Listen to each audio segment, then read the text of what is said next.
je voudrais reprendre une citation que vous avez eue en disant les villes sont des catastrophes pour les enfants. Mmh. Et j'aurais aimé avoir votre regard sur est-ce que vous pensez que d'avoir une enfance à la ville ou à la campagne change radicalement son rapport à l'écologie et au regard que l'on peut avoir sur le monde actuel? Oui, à tout. Je pense qu'il y a vraiment des rats des villes et des rats des champs. Et que moi, j'ai eu la chance, en campagne, d'être en contact avec des choses qu'on n'oublie pas. Avec le cosmos, avec la nature, avec les saisons, avec les rythmes. L'alternance du jour et de la nuit, ça existe en campagne. En ville, quand il fait nuit, il fait encore jour, parce que vous avez la lumière artificielle et que vous vous regardez par la fenêtre, la nuit, il y a de l'éclairage artificiel.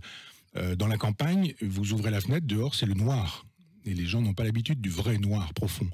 Ce vrai noir profond est un révélateur, pour le coup, au sens photographique du terme, du cosmos. Et dans le jardin de mon village, de mon village natal, là où j'ai cette maison, on a parfois l'impression qu'il suffit de tendre le bras pour décrocher des étoiles. Donc vous avez le sens de l'infiniment grand, et vous avez aussi le sens de l'infiniment petit.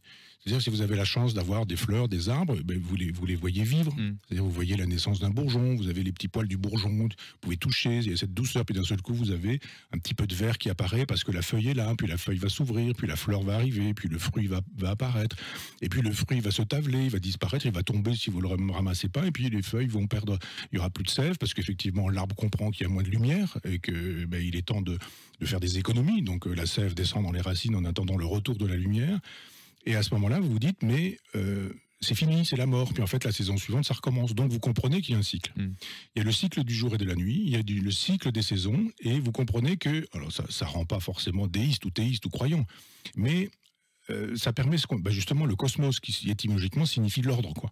Vous avez le sens d'un ordre dans lequel vous prenez place, et ça, c'est extraordinaire. C'est-à-dire que vous comprenez que vous êtes un fragment du cosmos, et un tout petit fragment, et qu'il y a une éternité avant vous, il y aura une éternité après vous, que vous venez du néant, que vous retournerez à ce même néant, mais qu'en même temps, ça a un sens parce que vous avez compris où vous étiez.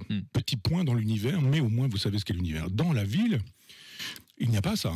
C'est-à-dire, si vous avez des arbres, la plupart du temps, ça sert aux chiens pour aller pisser ou faire leur crotte le soir. Vous avez la plupart du temps une grille qui entoure tout ça. Ils sont à moitié crevards parce que il faudrait les entretenir, les tailler, les élaguer. Quand c'est fait par des employés municipaux, ils savent pas forcément tout. Ils cassent tout, ils détruisent tout. Ils font ça avec aujourd'hui un matériel terrible qui déchiquette les branches, donc qui tue l'arbre. Et puis si vous dites, il fait nuit, je vais regarder le cosmos, vous voyez quoi? Vous voyez l'éclairage public, une espèce de lumière jaunasse, là, qui est la lumière des villes. Et même, quand il y a des grandes villes, la pollution va très loin, des kilomètres. C'est-à-dire, vous êtes en campagne, mais aux alentours de, je sais pas, de Lyon, de Marseille, eh bien, vous ne voyez pas le cosmos. Donc, vous ne voyez pas les effets de la nature, vous ne voyez pas les effets du jour et de la nuit, vous ne voyez pas les effets des cycles, vous ne comprenez pas ce qu'est le cosmos, comment pouvez-vous trouver un sens à ça?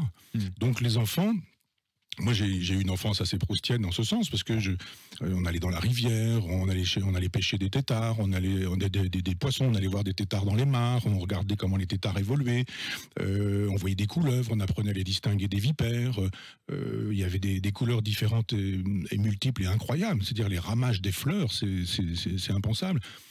Vous êtes éduqué, la nature vous éduque en ce sens. Si vous n'avez pas ça, alors vous êtes éduqué par le béton, par le bitume, éventuellement par la télévision, par les écrans, par ce que les livres éventuellement vous apprennent, mais vous avez un rapport au monde qui est totalement étranger. D'accord.